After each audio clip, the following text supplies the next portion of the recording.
Today we're looking at the Sen, a brand new project that is tucked along the Souza Avenue, which is right next to Upper Bukit Timah. It is surrounded by greenery, close to the Beauty World MRT, and honestly it feels like a calm escape from the city. But is it worth the price? Let's find out. So here's what we're covering today. We'll start with some quick project information and then we'll move on to the site plan and unit mix so that you can get a clear sense of how the Sen is being laid out. And if you have watched my previous video on Faber Residence, we've talked about low-rise project strategies, what works and what doesn't, and who it really benefits. So today we'll take the conversation a step further when we look at mid-rise project strategies. So it's a little bit different kind of balance. You get more elevation and views. So how will the developer pricing strategy change with this? So we'll break it down, then go into the unit type analysis before we wrap up with my overall thoughts. So before we begin, if you want to stay updated on the upcoming launches or get early access to my project breakdowns, you can join my Telegram channel. Just scan the QR code where I post all the latest launch details, price updates, and first market insights. And if you ever want to reach out to me, you can WhatsApp me directly. Alright, so let's get started with the Sen. The preview for Sen will run from 31st October to 11 November 2025 and the booking day will be on 15 November. So if this is a project that you've been eyeing for, this is the window to get your viewing slots locked in early. And of course, if you'd like to visit the show flat or get the full price guide, you can always reach out to me directly. So the Sen is actually developed by SL Capital, which is a member of Sustain Land Group. So they are the same team behind Sky Everton, One Mayor, Coastline Residence, and also Tree Cascaden. So they have been around since 2006, and this is what I like about their portfolio, right? It's consistent, it's clean architectures, efficient layouts, and usually very well thought out design flow. And they don't just build for show. There's a sense of practicality in how the spaces live day to day. So coming to the Sen, right, you can expect similar standards, functional layouts and modern finishes, and focus on a lifestyle rather than just density.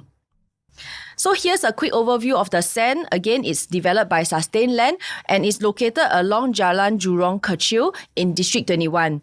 This is a 99-year leasehold project sitting on a land size of 19,000 square meters or roughly 207,000 square feet. And you'll find 5 blocks of 10-story buildings making up 347 units in total, a mid-rise development with full suite of facilities including a pool, basement, car park, childcare center, and landscape decks. And there's also 1-to-1 car park provision, which is quite rare these days, and the project is expected to TOP in around 2029. So overall, it's a relatively compact, mid-density development, not too crowded, but still large enough to offer full range of communal amenities. The Sen sits on Jalan Jurong Kechil, just off Upper Bukit Timah, and it's really a location that's about balance. Like you're kind of close enough to Beauty World MRT, about a 10 minutes walk, and also a short drive to actually Hume MRT and King Albert Park as well. So the accessibility is actually quite decent for a mid-rise development. And what's nice here, right, is that you get Bukit Batok Nature Reserve and then also Rifle Range Nature Reserve right behind, which means that this project is actually surrounded by greenery, and that is not something you see in the market today lah. And it's also within reach of schools like Pei Hwa Presbyterian, within 1 to 2 kilometer range, which is actually a big draw for families. For daily needs, right, you got Beauty World Plaza, which is next to Beauty World MRT, Bukit Timah Shopping Centre, and the upcoming integrated transport hub. So overall, right, this location combines like the nature-rich environment with the solid everyday convenience. It feels more settled in as compared to some of the newer suburban launches that we've been seeing recently. So here's the site plan for the Sen. All the units here are north-south facing, so we'll completely avoid the west sun, and that's a very good design move, especially for a mid-rise project like this.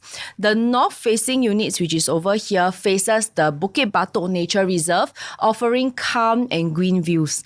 And also the south-facing, you will face towards like pool and internal landscaping, so you still get a nice open view. Overall, it's a clean and efficient layout with good block-to-block spacing, plenty of greenery and minimal wasted corners. So here's the unit mix of the Sen, total 347 units, and you can see that the developers have kept the focus mainly on the 2 and 3 bedroom types, which total they make up about 85% of the entire project. So for the 2 bedrooms, right, including the 2 plus study, they form the largest share of 48%, which is close to half of the project itself.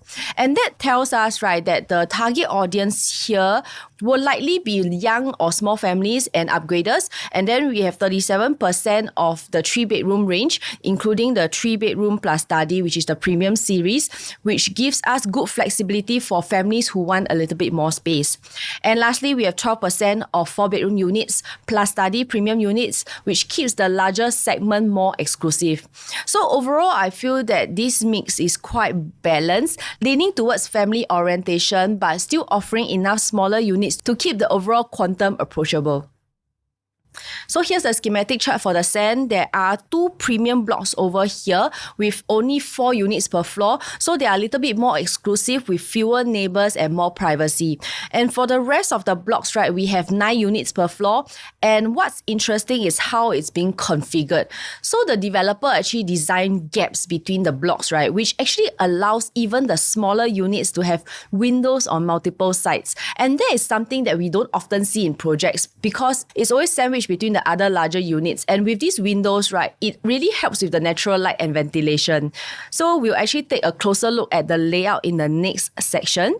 But before we proceed, let's take a look at the surrounding land cost. So the Sen was actually secured at $841 per square foot per plot ratio, which is significantly lower than any of the government land sale sites nearby. And to put that into context, right, the reserve was sold at $1,516 per square foot, and that was pre-harmonization. And recent harmonized sites like Dunyan Road and Holland Link already crossed $1,400 per square foot per plot ratio range. And that is a pretty huge gap, almost like a 40 to 50% difference in land cost. So from a timing standpoint, right, the Sen could very well represent the last window of opportunity to enter this Bukit Timah stretch before the prices start normalizing upwards with the new harmonized land. So on the upcoming land cost, this really gives us a sense of where the market is heading from 2026 onwards. Again, the Sen is bought at $841 per square foot per plot ratio, and that is in the RCR zone. But if you compare it to the next few OCR sites that are launching 2026 onwards, they are already going for a lot higher.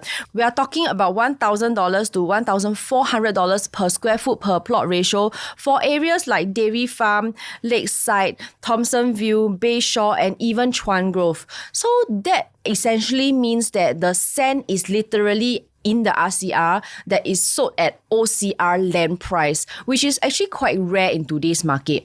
So the real question here is that by the time this 2026 project launch, right, will the prices go up or down? Either way, it's very clear that the Sen sits on a very interesting entry point, potentially the last batch of RCR launches that is still priced at pre-harmonization pricing. So just now I mentioned that in my previous video on Faber Residence, we talked about the difference in developer pricing strategies between low-rise and high-rise and how height often plays a part in how prices are being structured. So today we are shifting the focus to mid-rise versus low-rise, and is there really a difference in pricing strategy between these two?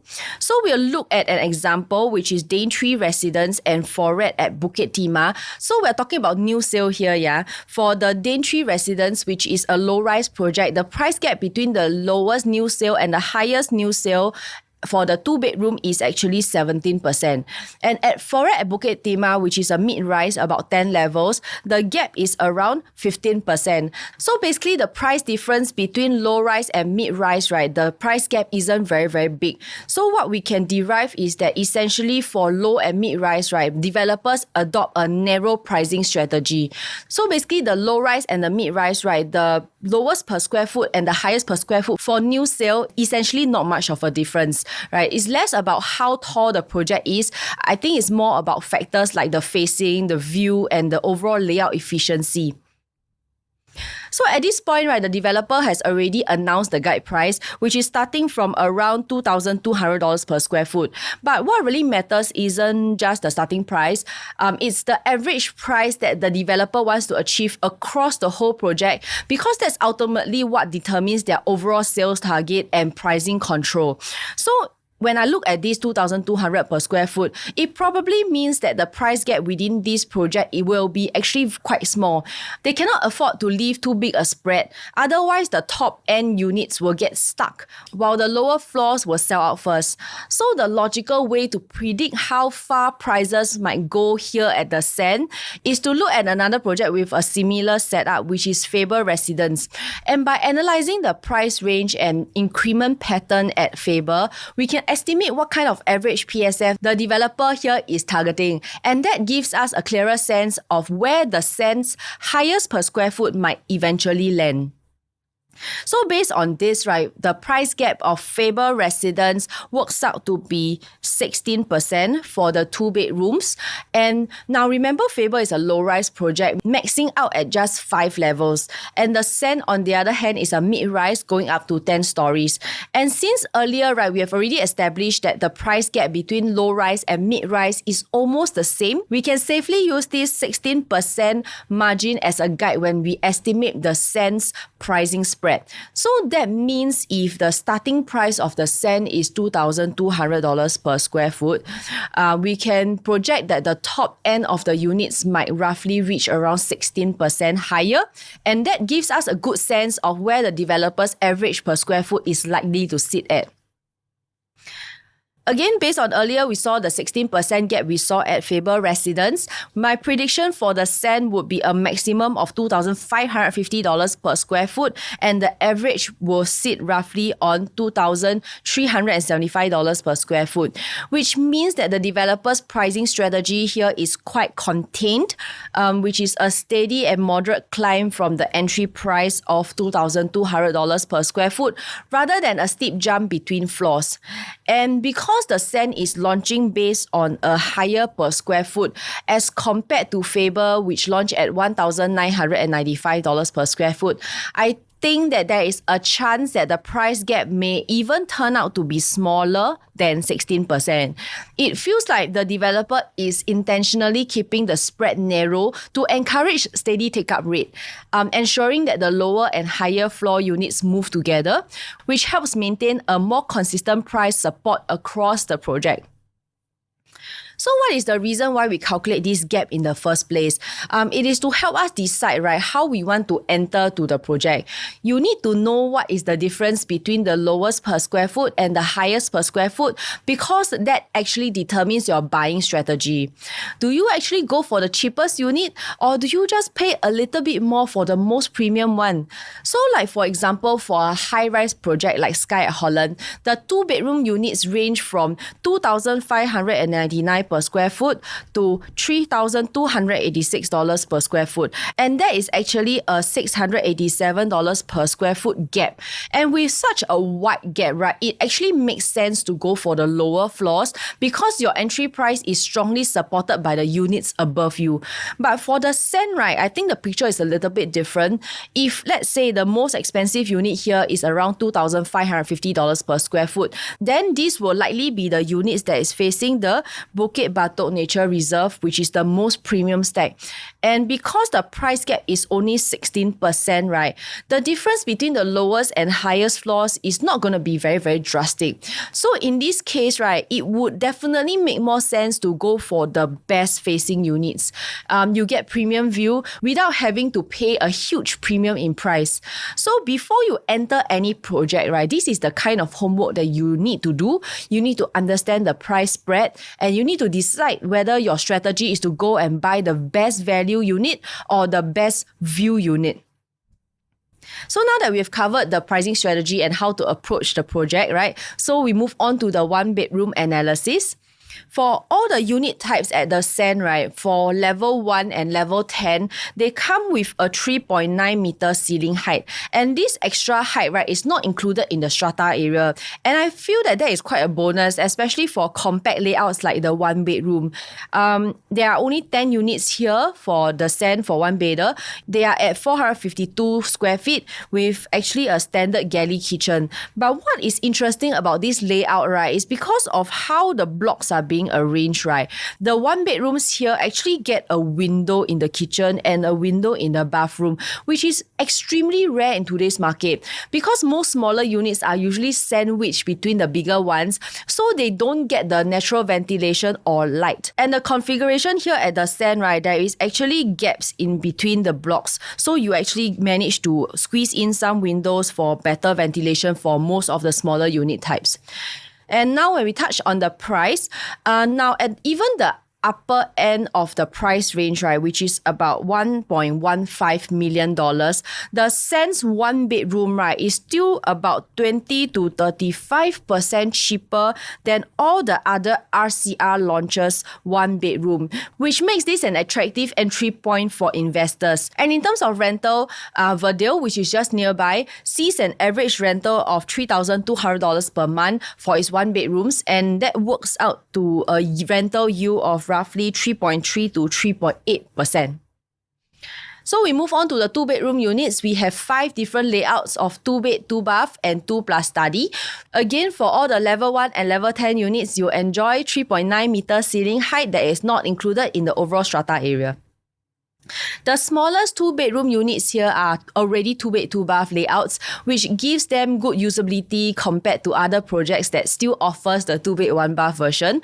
Now when we look into the specifics, right, B1 and B2 types are both 678 square feet, but I personally prefer the B1 type. And that is because of how this project, again, how the configuration is, right? The B1 actually gets windows in the kitchen and also the toilets, and also there is an enclosable kitchen for the B1 layout, and that is a very big plus for ventilation and livability as compared to the B2 one, which actually don't have windows in the kitchen and also the bathroom, and it comes with an open concept kitchen which might suit investors but less ideal for owner-occupied owners.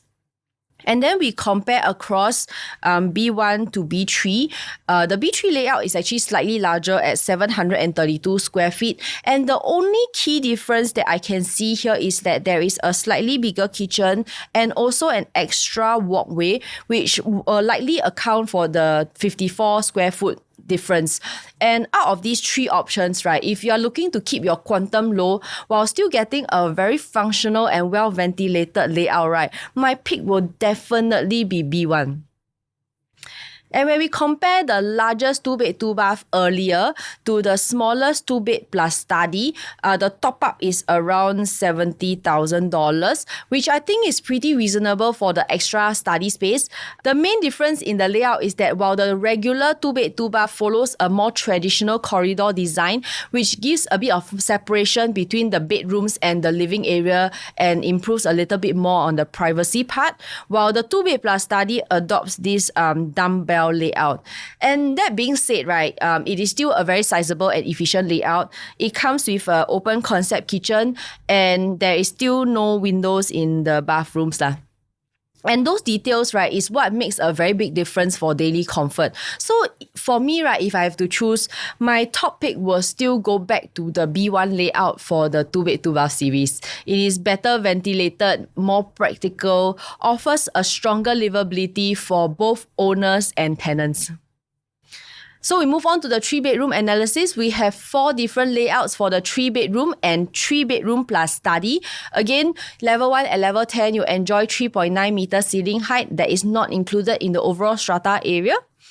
And this is the smaller 3-bedroom layouts. So between these two, the C1 and the C2, my personal preference will be this C2 layout. It comes with a proper enclosed kitchen, a utility room, and of course windows in all the bathrooms and also the kitchen, which makes a big difference again in ventilation and daily comfort. Because when we compare it to the C1 layout, right, number one, it has an open concept kitchen and it only has one window in the common bathroom. And bedroom 3, right, I feel that the window is actually noticeably smaller, which likely would mean that there will be less light coming in for that room. And the price difference between these two, right, is actually about 110,000. That 110,000, you get a fully enclosed kitchen and you get better ventilation and a better layout. I think it's a worthwhile upgrade, especially if you are buying this for own stay or long-term livability. And now we move on to the larger 3-bedroom and 3-bedroom plus study. Starting with the largest 3-bedroom layout here, which is the 1,109 square feet. And it has a 5-meter wide living and dining, which is something that you rarely see in a typical 3-bedroom units. I think that there is going to be a huge advantage when it comes to the resale market because there is that sense of width and spaciousness. That is something that buyers really will feel when they walk into the unit. But to upgrade to this landscape layout, right, you're typically looking at around a top up of 377,000 from the earlier smaller 3-bedroom units. To be fair, right, the top up for a portrait to a landscape layout is actually quite normal in the 4-bedroom segment, and usually that will cost about 400,000 to 500,000. And historically speaking, these layouts do tend to perform better in the resale market, especially among own stay buyers who value more of that open and expansive feel. And if we go one level higher, which is the 3-bedroom plus study, this is really the luxury tier within the Sen. It is located at the premium blocks, which is just 4 units per floor. And it comes with a dedicated study room, a powder room, and also a walk-in wardrobe in the master bedroom. And when you compare to these layouts to our nearest neighbor, Verdale, right, which only offers the standard portrait style 3-room units, these units at the Sen clearly offers that extra touch of exclusivity and comfort, almost bridging into the 4-bedroom territory in terms of design and feel. And lastly, we have our 4-bedroom. We have 2 different kinds of layouts. We have D1 and D2, which, to be honest, is almost identical. The main difference between these two layouts lies in the facing. So D2, right, gets the premium views, which is towards the Bukit Batok Nature Reserve, while D1 is actually internal pool facing. So naturally, D2 will likely carry a premium. Both of these layouts are very, very well thought of. The landscape living and dining, again, 5.8 meters, and that immediately grants the unit a very, very grand and open feel. Also, once again, for level 1 and level 10 units, you get to enjoy 3.9 meters of ceiling height in this landscape living and dining, which really enhances that sense of space. Oh, and by the way, the flooring here used is actually compressed marble, and the overall finishes give off a very luxurious and refined atmosphere, which is the kind that you typically expect in the higher end developments. And what I also like, right, is the separation of spaces. You get the wet and dry kitchen, and then you got a junior master, which is ensuite. There's even a powder room, and which adds to the livability of this layout. And given all these touches from the ceiling height to the materials and the layout, the 4 bedrooms here at the Sen, right, are not just big for the sake of the size. They are designed for families who really value comfort and long-term usability. So for those who are actually keen to take a closer look at the Sen, the preview period again will run from 31st October to 11th of November, and booking day will be on the 15th of November. If you're seriously considering this project, especially with how narrow the price gap looks set to be, it is important to plan your visit early, because that is when you can still get to see and decide on the better stacks and unique choices. I'll be at the show flat during the preview weeks as well. So if you want a detailed walkthrough or help deciding which layout will fit your goals best, feel free to reach out. And that wraps up my analysis for the Sen. If you want to stay updated on the early pricing, floor plans, breakdowns, unit availability, or even bounce out units if any, you can join my Telegram channel. Just scan the QR code here. And if you're planning to visit the show flat or you want a more tailored breakdown based on your budget and goals, you can always reach out to me directly, and I'll see you at the Sen.